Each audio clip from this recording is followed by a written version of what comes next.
Rate से related, ठीक है। और फिर मैं आपको पढ़ाना स्टार्ट किया था रेट लॉ एक्सप्रेशन कैसे कनेक्ट करते हैं, ये तो मैंने बता दिया था आपको, ठीक है। फिर मैं आपको पढ़ाना स्टार्ट किया था different type of rate, average, instantaneous, initial, सारा बात बता दिए थे। इसके बाद बच्चों factor affecting rate of reaction, ऐसे कौन कौन से फैक्टर है जो रेट ऑफ रिएक्शन को अफेक्ट करते हैं, ये मैं बता रहा था। उसमें डिफरेंट डिफरेंट टाइप के कंडीशन आए थे, वो आपके मॉड्यूल में भी लिखा हुआ है, वो मैंने आपको कल दिखाया था। इसके बाद मैं एक एक करके एक्सप्लेन करना स्टार्ट किया। तो फर्स्ट आया बच्चों physical state of reactant and product पे डिपेंड करता है। गैसियस वाले का रेट ज्यादा होता है comparable to what, comparable to liquid, liquid का ज्यादा होता है कंपेरेबल टू सॉलिड, ये बात बता दिए थे। इसके बाद आए बच्चों अगर होमोजीनियस है और हेट्रोजीनियस है तो होमोजीनियस वाले का रेट ज्यादा होगा कंपेरेबल टू हेट्रोजीनियस। फिर है बच्चों अगर आप रिएक्टेंट के सरफेस एरिया को बढ़ा देंगे तो रेट ऑफ रिएक्शन क्या होगा, बढ़ जाएगा। इसके बाद का कंडीशन है कि मान लो आप रिएक्टेंट से जा रहे हो प्रोडक्ट पे, ठीक है, रिएक्टेंट से जा रहे हो प्रोडक्ट पे, अगर रिएक्टेंट बहुत ज्यादा स्टेबल हुआ तो क्या प्रोडक्ट में जाना चाहेगा क्या, नहीं, नहीं जाना चाहेगा। लेकिन अगर आप उसको फोर्सफुली भेजेंगे तो उसका मतलब क्या हुआ कि भैया रेट उसका क्या होगा, बहुत स्लो होगा, अपने मर्जी से नहीं जा रहा है, ठीक है। जैसे सपोज कोई बच्चा ऑल इंडिया रैंक 10 लाया नीट में या जेई में, उसके घर वाले बोल रहे नहीं बेटा आप फिर से एग्जाम दे, AIR 1 लाना इस बार, तो वो बच्चा तो अपने मर्जी से कदापि देने को तैयार नहीं होगा, ठीक है, कभी भी देने को तैयार अपने मर्जी से वो अपने स्वेच्छा से तैयार नहीं होगा। इसका रीजन ये है कि भाई बहुत मेहनत लगता है, वापस से पढ़ो, ये करो वो करो, तो नहीं देना चाहिए। तो इसी बात का है कि अगर ये बहुत ज्यादा स्टेबल है तो ये आगे जाना नहीं चाहेगा, तो रेट क्या हो जाएगा, कम।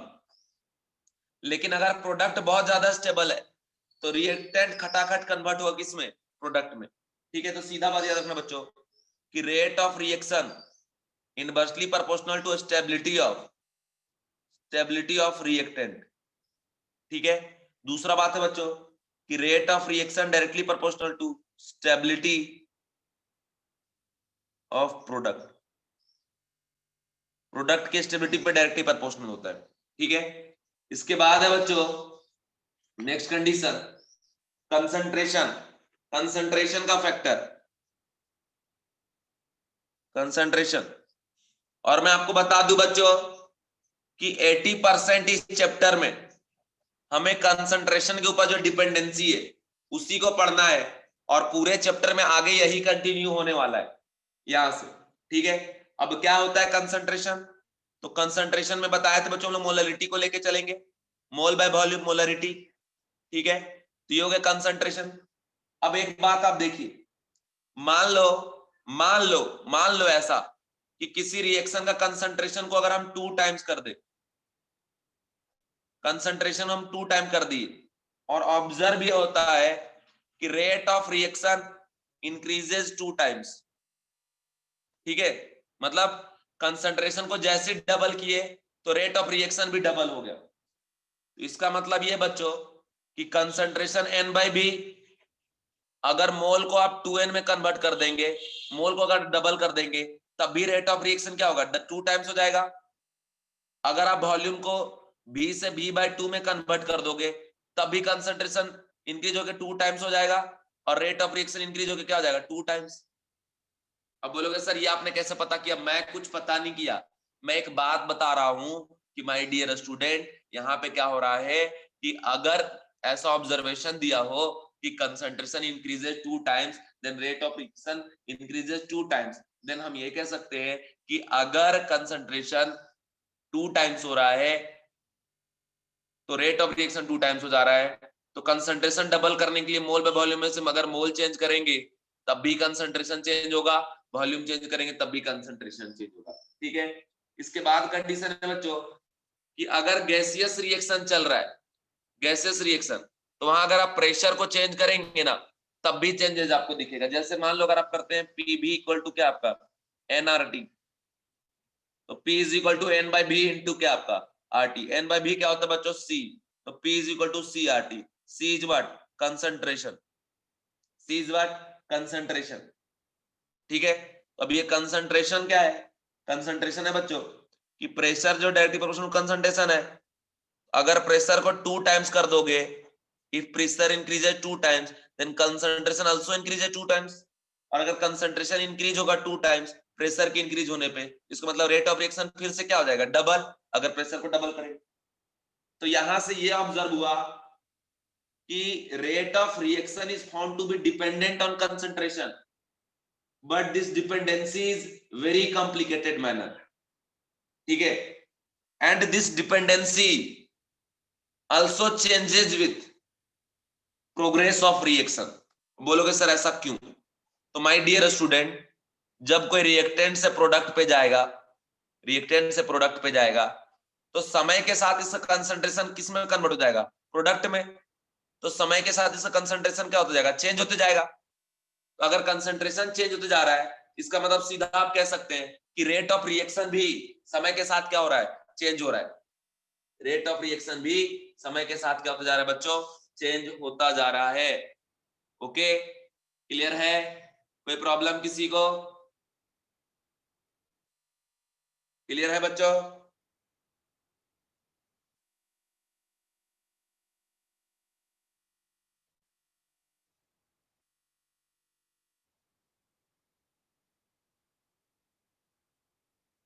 ठीक है, अब यहां पे कंडीशन ये आया कि ये डिपेंडेंसी बहुत कॉम्प्लिकेटेड माइनर में था, ठीक है, तो इसको सिंपल बनाने के लिए एक simplest kind of dependency introduce किया गया, जहां पे यह ऑब्जर्व हुआ कि रेट ऑफ रिएक्शन जो होता है डिपेंड करता है डायरेक्टली प्रोपोर्शनल टू कंसंट्रेशन के ऊपर, मोस्ट ऑफ द केसेस में, मोस्ट ऑफ द रिएक्शन, ठीक है, मोस्ट ऑफ द रिएक्शन में rate directly proportional to concentration to the power n।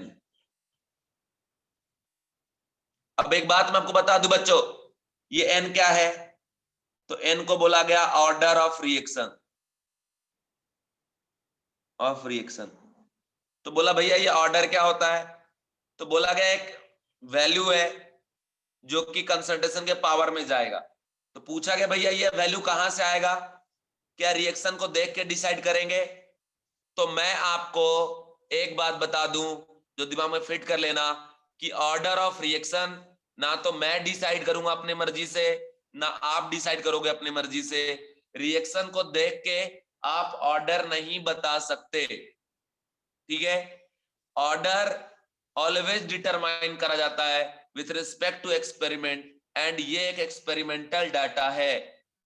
तो बोलोगे सर फिर कैसे फाइंड आउट करेंगे?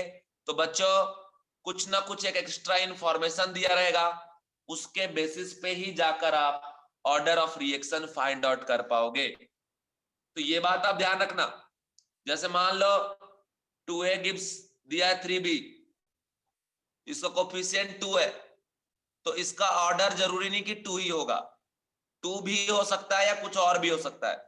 अगर मान लो ऑर्डर 2 आ गया इस रिएक्शन का, तो आप ये नहीं कह सकते कि कोफिशिएंट 2 इसलिए ऑर्डर 2 आ गया, वो बाय मिस्टेक आ गया होगा, फाइंड आउट किया गया और उसी में आ गया। लेकिन नेट सीधा सीधा बात यह है कि ऑर्डर जो है बच्चों वो एक्सपेरिमेंटली डिटरमाइन किया जाता है, ऑर्डर का वैल्यू स्टोइकियोमेट्रिक कोफिशिएंट से रिलेटेड नहीं होता है, स्टोइकियोमेट्रिक कोफिशिएंट से ऑर्डर का कोई लेना देना नहीं है in general. Okay my dear student, तो इस बात का आप ध्यान रखना। अब मैं आपको एक बात बता दूं कि ये जो ऑर्डर है, अब आगे ऑर्डर ऑर्डर ऑर्डर ही मिलेगा, लेकिन बच्चे पूरी केमिकल काइनेटिक्स पढ़ लेते हैं, उनको पता ही नहीं चलता आखिर ये ऑर्डर है क्या। एक ऑर्डर एक वैल्यू है भाई, जो कंसंट्रेशन के पावर में जा रहा है, जो एक्सपेरिमेंटली डिटरमाइन करा जा रहा है, हम लोग उसको नहीं कुछ कर रहे हैं, ठीक है। अब मेरी बात को जरा समझे गौर से। कंडीशन क्या है कि भाई जो ऑर्डर है ना, ये पॉजिटिव भी हो सकता है, निगेटिव भी हो सकता है, जीरो भी हो सकता है, इंटीग्रल वैल्यू भी हो सकता है, फ्रैक्शनल भी हो सकता है, मतलब कुछ भी हो सकता है, कुछ भी। +1 -1 -1/2 -3 -3/2 +3/2 10 कुछ भी हो सकता है।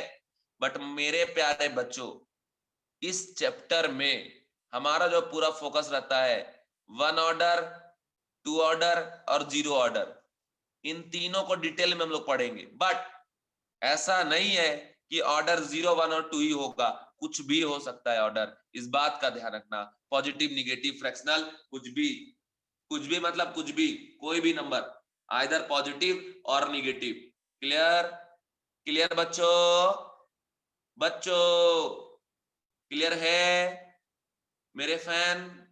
बोलो जल्दी, तुम सब मेरे फैन हो, कल ही बताया था तुम लोगों ने, जल्दी बोलो।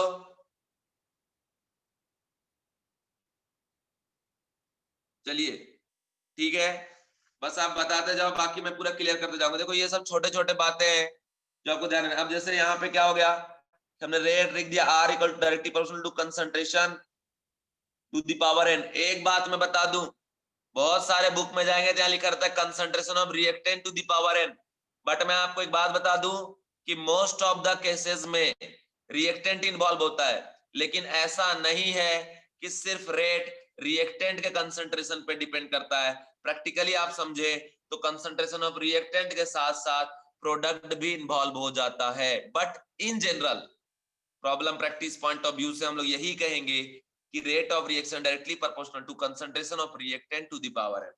ठीक है, बट एक आध केसेस में आपको ऐसा भी दिखाऊंगा जहां पे रेट लॉ एक्सप्रेशन में बच्चों इन्वॉल्व होता है। कौन इन्वॉल्व होता है? तो रिएक्टेंट इन्वॉल्व के साथ साथ प्रोडक्ट भी हो जाता है। ठीक है, कैटलिस्ट भी इन्वॉल्व हो जाता है, क्योंकि कैटलिस्ट के ऊपर भी रेट ऑफ रिएक्शन डिपेंड करता है। ठीक है, और एक बात बता दूं, अगर आप केमिकल इक्विलिब्रियम पढ़े हैं तो वहां पढ़े होंगे रेट फॉरवर्ड रेट बैकवर्ड, और जब रेट फॉरवर्ड रेट बैकवर्ड जिस पॉइंट पे इक्वल हो जाता है उस पॉइंट को हम लोग बोलते हैं इक्विलिब्रियम पॉइंट। बच्चों केमिकल काइनेटिक्स में ये जो रेट लिख रहे हैं ना, ये रेट कौन सा है? फॉरवर्ड रेट है। ठीक है, फॉरवर्ड रेट को यहाँ पे आर से लिख रहे हैं। अब देखो प्रोपोर्शनल साइन हटाने के लिए प्रोपोर्शनलिटी कांस्टेंट आया k, and concentration to the power क्या आपका n, इसको बोलते हैं हम लोग बच्चों रेट कांस्टेंट, वेलोसिटी कांस्टेंट, ठीक है, या फिर स्पेसिफिक रिएक्शन रेट, ये बोलते हैं। ये नाम हो गया किसका? के का। तो ये आ गया बच्चों rate law, R is equal to के concentration to the power n। ठीक है, दिस इज क्या? Rate constant, this is rate of reaction, and this is what? concentration of reactant to the power n। n is what? order which may be positive, negative, integral, fractional, कुछ भी हो सकता है, zero कुछ भी हो सकता है। ठीक है बच्चों, अब k को डिफाइन कैसे करेंगे? डेफिनेशन क्या होगा? तो बच्चों k का वैल्यू तो हर पॉइंट पे डिफाइन है, तो मान लो कंसंट्रेशन का वैल्यू आप 1 ले लिए, 1 मोलर, तो अगर आप रखते हैं R इज इक्वल टू के 1 टू द पावर n, अगर 1 ले लिए कंसंट्रेशन, फिर ये n का वैल्यू 0 हो, पॉजिटिव हो, निगेटिव हो, कुछ भी, नेट वैल्यू कितना देगा? 1। तो R इज इक्वल टू क्या आ गया बच्चों? के आ गया, मतलब rate is equal to what? Rate constant. Okay my dear student, okay मेरे फैन, समझ में आ रहा है तुम लोगों को? रेट इज इक्वल टू क्या? Rate constant. इसको डिफाइन कैसे करेंगे? Rate constant k is defined as rate of reaction, ठीक है, when concentration of each and every species which involve in rate law expression is unity। ठीक है, तो ये कंडीशन आ गया। इसके बाद बच्चों JEE में जाके देखो, नीट में जाके देखो, ठीक है, बोर्ड में जाके देखो, जहां देखना जाके देखो, बहुत बार, एक दो बार नहीं, बहुत बार यूनिट ऑफ रेट कांस्टेंट के बारे में बहुत बार क्वेश्चन पूछा है। तो बता दूं मैं आपको, कभी अगर पूछा कि रेट का यूनिट क्या होता है, तब तो सीधा बता देना मोल पर litre time inverse. Okay, but अगर आपसे पूछा बच्चों कि यूनिट ऑफ रेट कांस्टेंट क्या होता है ना, तब क्या करेंगे? यहाँ पे सीधा कर देंगे कि R इज इक्वल टू क्या आपका? K concentration to the power n। तो देखिए ये R क्या है? रेट है, इसका यूनिट क्या होता है? मोल पर लीटर, और इधर के, और कंसंट्रेशन क्या हो जाएगा बच्चों? मोल पर लीटर, और साथ में यहाँ पे टाइम इनवर्स भी होगा। ठीक है, मोल पर लीटर टू द पावर क्या आपका? n। तो यहां से अगर हम k का यूनिट निकाले तो क्या आ जाएगा कि मोल पर लीटर डिवाइड बाय मोल पर litre to the power n और इनटू टाइम इनवर्स। ओके, ये जो है ऊपर जाएगा, अब हो जाएगा मोल पर litre to the power 1 minus n time inverse. तो ये आ गया बच्चों यूनिट ऑफ रेट कांस्टेंट। तो मतलब देखो इसके यूनिट में n का इन्वॉल्वमेंट है, where n is what? Order of reaction, है ना। और एक बात मैं बता दूं बच्चों, ये एन जो ऑर्डर ऑफ रिएक्शन है उसके चेंज होते हुए यूनिट ऑफ रेट कांस्टेंट भी चेंज हो जाएगा। जैसे बच्चों अगर मैं बता दूं कि बताओ जीरो ऑर्डर के लिए क्या होगा, बताओ फर्स्ट ऑर्डर के लिए क्या होगा, बताओ सेकेंड ऑर्डर के लिए क्या होगा, बताओ हाफ ऑर्डर के लिए क्या होगा। कुछ नहीं करिए, एकदम प्यार से मुस्कुराइए ही करके, ठीक है। लिखिए unit of rate constant k is equal to mole पर litre to the 1 minus 0 into time inverse. तो ये आ गया मोल पर लीटर टाइम इनवर्स, मोल पर लीटर टाइम इनवर्स। अब अगर आप पुट कर देंगे n इज इक्वल टू 1 मतलब ऑर्डर का वैल्यू 1, तो आ जाएगा बच्चों मोल पर litre to the 1 minus 1 time inverse. तो 1 माइनस 1 0, तो ये पावर में 0 इसलिए क्या हो जाएगा 1। यहां से क्या आ गया बच्चों time inverse, time inverse for order n। अब n इक्वल टू 2 पे आ जाएंगे तो मोल पर लीटर पर 1 माइनस 2 टाइम इनवर्स। तो यहां से क्या आ जाएगा बच्चों मोल पर litre to the power -1 time inverse. My dear student, अब इसको अगर रिवर्स कर देंगे क्या आ जाएगा लीटर पर मोल टाइम इनवर्स। समझ रहे हो? ऐसे यहां भी निकाल लेना। कोई दिक्कत किसी को? बोलो एक बार, समझ में आ गया सबको बच्चों?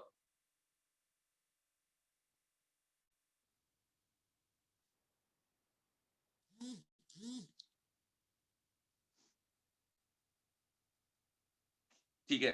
इसके बाद देखिए नेक्स्ट कंडीशन मैं आपको बताता हूं। देखिए मैंने आपको क्या बताया, मैंने क्या बताया कि ऑर्डर, ऑर्डर हम डिसाइड नहीं करेंगे, आप डिसाइड नहीं करेंगे, ब्रह्मा जी ने डिसाइड कर रखा है। ब्रह्मा जी हर एक रिएक्शन का ऑर्डर फिक्स कर रखे, ठीक है, जिसको हम लोग नहीं बदल सकते, ठीक है, तो याद रखना। और हम लोग डिसाइड नहीं करते, सबका फिक्स होता है, लेकिन हम फाइंड आउट जरूर कर सकते हैं by using given information given data. मान लो एक क्वेश्चन दे रखा है यहाँ पे, देखो कि बोल रहा है कि rate constant of particular reaction, ठीक है, का जो वैल्यू दे रखा है के, वैल्यू ऑफ के 3 इंटू 10 का पावर -3 है ना, litre square mole to the power -2 और साथ में दिया है सेकेंड इनवर्स, ठीक है। अब बोल रहा है फाइंड ऑर्डर ऑफ रिएक्शन। ये क्वेश्चन बहुत पॉपुलर है, आपको पता होगा, एकदम आप चुटकी बजा के सॉल्व कर देंगे क्योंकि बहुत इजी क्वेश्चन है। हाँ तो अब देखो, देखो जरा बात, नहीं नहीं कसार गड़बड़ कर रहे हो जरा यार, देखो इधर। अब यहां अगर निकालते हैं तो क्या लिखेंगे, इसका यूनिट देखो लीटर पर मोल का स्क्वायर है और सेकेंड इनवर्स, इसको ऐसे लिख सकते हैं 1 बाय मोल पर लीटर का स्क्वायर सेकेंड इनवर्स। इसको क्या ऐसे लिखा जा सकता है मोल पर litre to the power -2 second inverse. बच्चों ऐसा आ गया। इसके बाद देखो अब उससे इक्वेट कर देंगे कि मोल पर litre to the power 1 minus n time inverse. तो देखिए ये तो कल्याण हो गया। अब अगर ये इक्वल है मतलब मोल पर लीटर मोल पर 1 माइनस n, तो इसके इक्वल होगा ये 1 minus n equal to -2, n is equal to कितना आ गया बच्चों 3, ठीक है, ये 3 आ गया, तो ऑर्डर क्या निकल गया 3। समझ गए? तो ऐसे भी हम लोग निकाल रखेंगे। तो एक बात आप ध्यान रखना कि ऑर्डर जो है वो हम लोग फाइंड आउट करते हैं। एक तो ये मेथड हो गया कि by the given value of unit of rate constant. Rate constant का अगर यूनिट दिया हो बच्चों, उसके हिसाब से आप क्या करेंगे ऑर्डर फाइंड आउट कर सकते हैं। क्या यहाँ क्लियर हो गया? मैं आगे बढ़ू बच्चों, आगे बढ़ू बच्चों, बोलो जल्दी, अरे बोलो।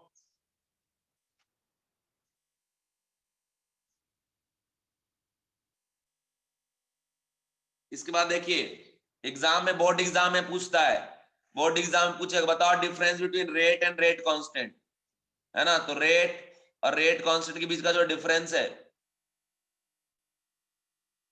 ये आपको लिखना पड़ेगा।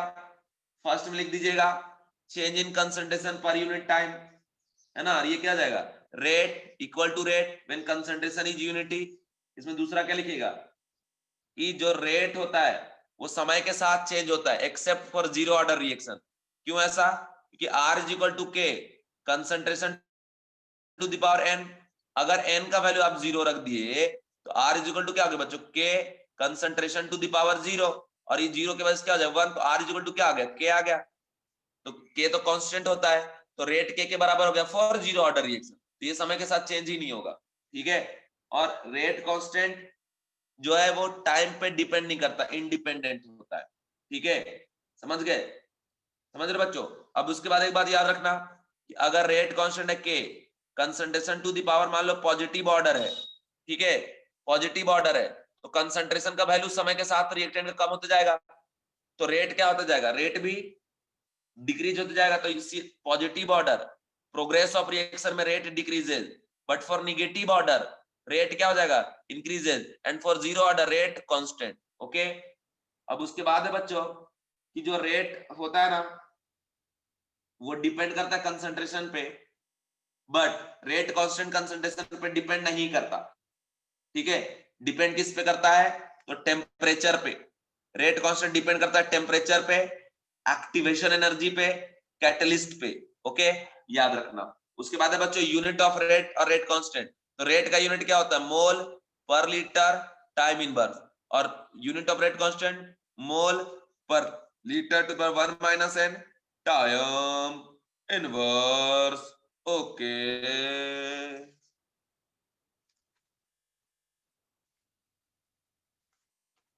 चलिए, तो यहां तक सारी बातें बता दिए, क्या क्लियर है आपको? एक स्टेप आगे बढ़े, जल्दी बताओ। ओ मेरे दीवानों, मेरे फैन, बोलो जल्दी। ऐसे ही तो फैन बनाया जाता है ना, बॉलीवुड वाले ऐसे ही तो बनाते हैं, झूठ बोल बोल के मेरे फैन है, मेरे फैन है, फिर लगता रहे हाँ सही में हम उसके फैन है, समझे। तो इसीलिए मैं बोल रहा हूँ मेरे फैन, मेरे फैन, तो तुम लोग को लग रहे हाँ सही में हम सर के फैन है। चलो ठीक है, आगे बढ़ते हैं, देखिए जरा, ठीक है। देखो आगे, अब कंडीशन है ऑर्डर, हम लोग बात करेंगे ऑर्डर का, ठीक है। ऑर्डर, तो ऑर्डर का सीधा डेफिनेशन जो है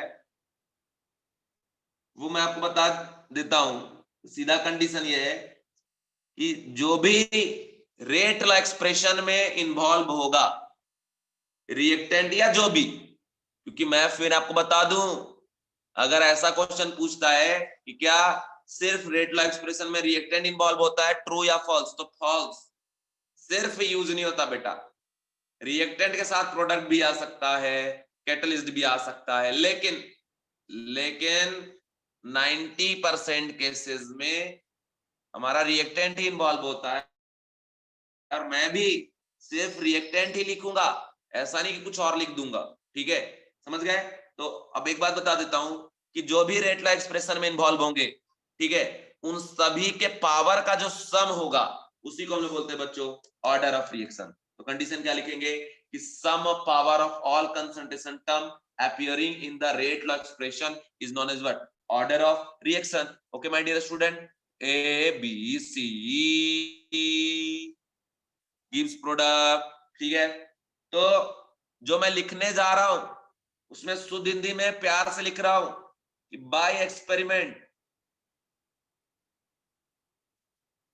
मैं ये अपने मर्जी से बिल्कुल भी ना लिख रहा हूं, ठीक है, मैं अपनी मर्जी से नहीं लिख रहा हूं बच्चों, ठीक है।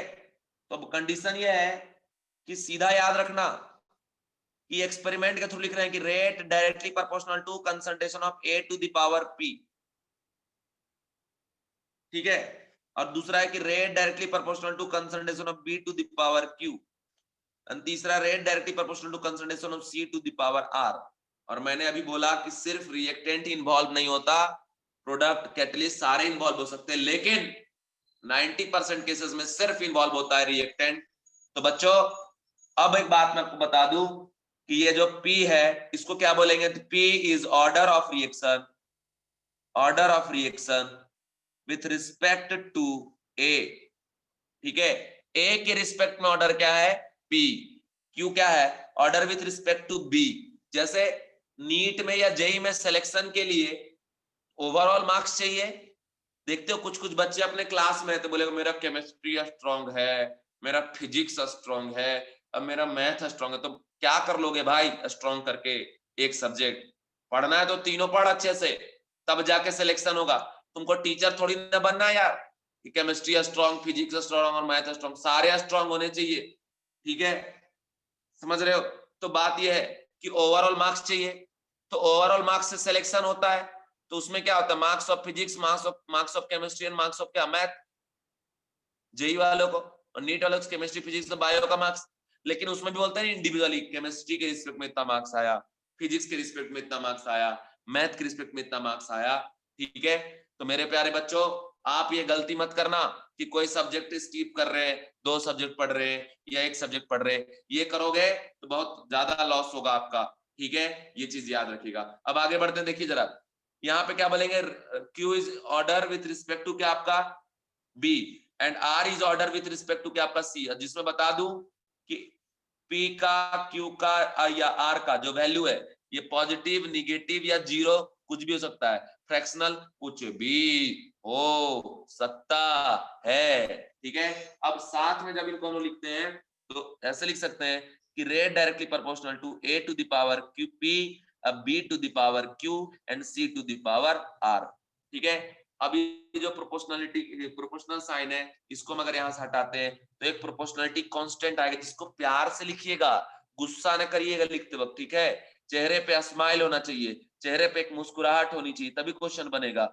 ए to the power P, B to the power Q, C to the power R, है ना।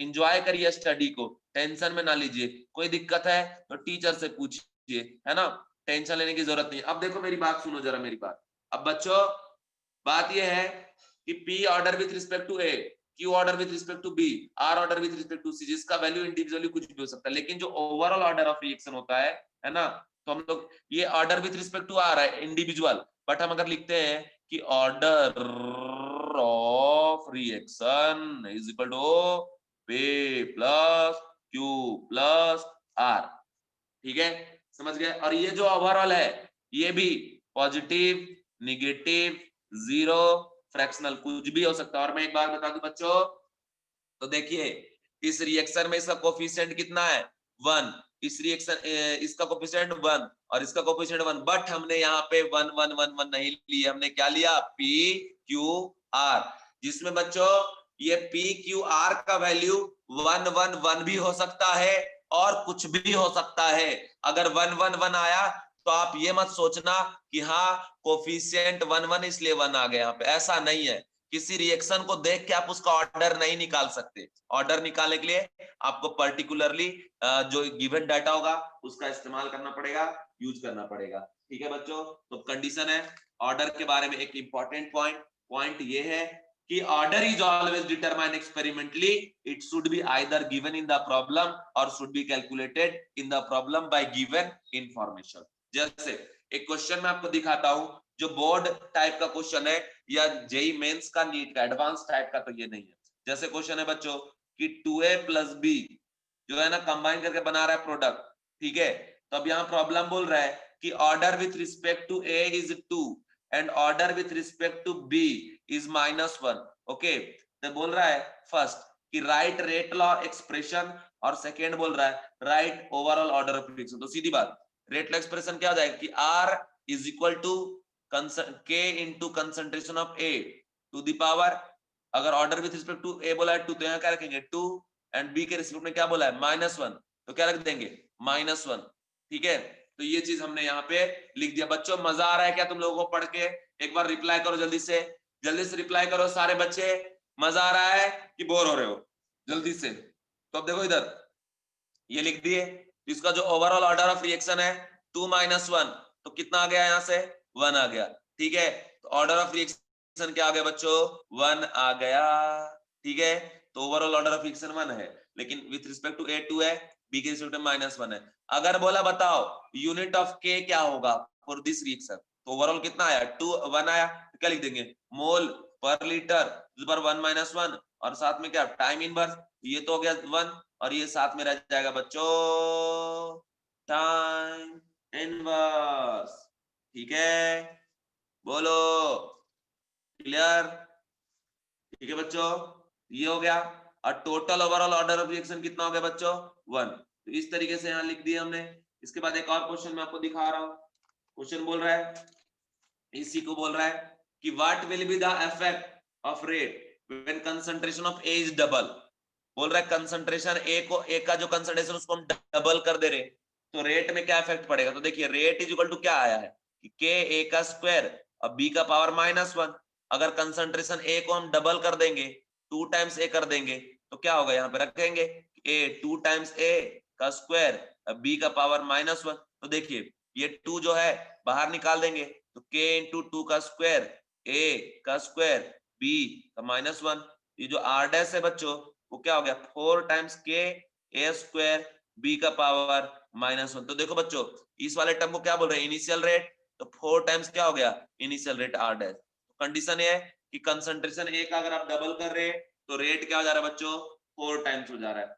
अब अगर बोल रहा है कि कंसंट्रेशन ऑफ b रिड्यूस्ड 1/3, मतलब इनिशियल कंसंट्रेशन मान लो b था, ठीक है, तो b फाइनल क्या बोल रहा है? रिड्यूस्ड। तो b बाय क्या आपका 3 कर देंगे, तो रेट में क्या चेंज आएगा? तो फिर से बच्चों लिखेंगे r dash is equal to k, a का तो कोई चेंज नहीं है, स्क्वायर रहने दो, b में b by 3 to the power क्या -1। देखो k a स्क्वायर और देखो b का पावर -1 डिवाइड बाय 3 का पावर -1, ऊपर जाएगा अगर तो क्या होगा? k a स्क्वायर और b का पावर -1 और इंटू 3, तो ये वाला टर्म होगा इनिशियल रेट इंटू 3, तो 3 टाइम इनिशियल रेट। और बच्चों मैंने बताया था कि अगर निगेटिव ऑर्डर है तो कंसंट्रेशन कम होने पे रेट बढ़ेगा, अगर पॉजिटिव ऑर्डर है तो कंसंट्रेशन कम होने पे रेट कम होगा, ठीक है? तो यहां तक बात मैंने बता दिया।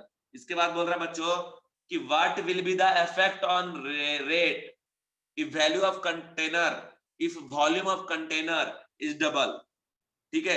तो सुन लो मेरी बात, बोल रहा है कि रेट में क्या इफेक्ट पड़ेगा अगर हम वॉल्यूम ऑफ कंटेनर को डबल कर देंगे। तो मेरी बात क्या है, कैसा है बच्चों कि कंसंट्रेशन इक्वल टू क्या होता है? मोल बाय वॉल्यूम, ठीक है? अगर हम बात कर रहे हैं इनिशियल कंसंट्रेशन का तो एन ए बाय क्या आपका भी, अगर बी इनिशियल का तो एन बी बाय क्या आपका भी, ठीक है? तो फाइनल कंसंट्रेशन ऑफ ए क्या हो जाएगा? तो खुद ही देखो बच्चों एन ए बाय क्या आपका बी बाय 2, क्योंकि वॉल्यूम आधा कर रहे हैं ना तो ऊपर जाकर क्या हो जाएगा? 2 times N A by B, ठीक है? और जो बी फाइनल है इसमें क्या हो जाएगा? N B by B by 2, तो 2 ऊपर जाकर क्या हो जाएगा? 2 times N B by B. Okay बच्चों, बच्चों समझ रहे हो? अब देखो ये वाला को लिख सकते हैं कंसंट्रेशन ऑफ ए और ये कंसंट्रेशन ऑफ बी, ठीक है? दोनों 2 टाइम्स हो जा रहा है क्योंकि वॉल्यूम आधा कर रहे हैं। अब लिख दो यहाँ पे r इज इक्वल टू के 2a का क्या आपका square r dash equal to and 2b का पावर क्या आपका -1। यहाँ देखो निकलेगा 4 के a का स्क्वायर और b का पावर -1 है ना, -1 और साथ में 1/2, तो ये कट गया, तो 2 टाइम्स r इनिशियल हो जाएगा अभी r डैश। तो इस तरीके से जो भी कंडीशन आपको मिले बच्चों प्यार से सॉल्व करना, क्वेश्चन को ध्यान से पहले रीड करना, फिर प्रॉब्लम को आप सॉल्व करना, ठीक है? तो इसी तरीके से बहुत सारे प्रॉब्लम आपको मिलेंगे, उनको आप सॉल्व कर सकते हैं और सॉल्व कर लेना। बहुत डिफरेंट टाइप के प्रॉब्लम, वो सारे प्रॉब्लम मैं अभी सॉल्व नहीं करा सकता हूँ बच्चों, अभी अगर मान लो पढ़ा रहा हो तो करवाते, क्योंकि अपने पास उतना ज्यादा टाइम नहीं है। तो बच्चों इस टाइप के प्रॉब्लम आप सॉल्व कर लोगे क्या, या और डिफरेंट टाइप के प्रॉब्लम दिखाऊं मैं आपको? चलो एक बार सारे बच्चे रिप्लाई कर दो, रिप्लाई तो करो यार। आप बताओ जिसके फैन हो वो आपको रिप्लाई करने बोल रहा है, तुम लोग कैसे फैन हो यार, रिप्लाई भी नहीं कर रहे हो? रिप्लाई करिए, रिप्लाई करिए। बहुत बढ़िया, सारे बच्चे क्लास आए हैं आज, जो कल आए थे। बहुत बढ़िया, खुशी क्लास में हो? चलिए ठीक है, और क्वेश्चन कराना है क्या इस टॉपिक से? जल्दी बोलो।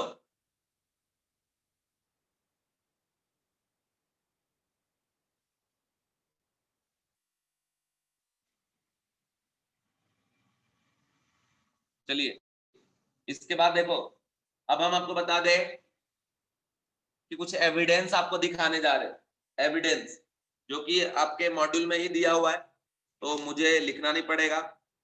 एविडेंस ये बच्चों कि ये आप देखिए, जैसे मैंने कहा था कि भाई जो ऑर्डर ऑफ रिएक्शन होता है ना, ऑर्डर ऑफ रिएक्शन वो कोफिशिएंट पे डिपेंड नहीं करता। जैसे यहाँ देखो N2O5 का कोफिशिएंट क्या है बच्चों? 2 है, but order with respect to N2O5 कितना है? 1।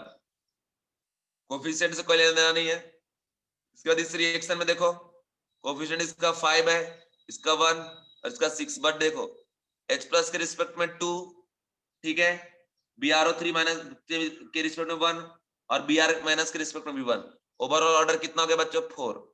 ठीक है, अब यहां देखो NO2 और CO2 कंबाइन करके बना रही है, यहाँ order with respect to this 2 हो गया एंड CO के रिस्पेक्ट में क्या हो गया? 0। ठीक है, तो कोफिशिएंट से कोई लेना देना नहीं है। अब यहां आप देखिए O3 से O2 हो रहा है, देखो रेट में K भी इन्वॉल्व है, सॉरी O3 भी इन्वॉल्व है और O2 भी इन्वॉल्व है। O3 क्या है बच्चों? रिएक्टेंट, और ये क्या? प्रोडक्ट। तो रेट लॉ एक्सप्रेशन में प्रोडक्ट भी इन्वॉल्व है, तो इसलिए इस बात का ध्यान रखिएगा।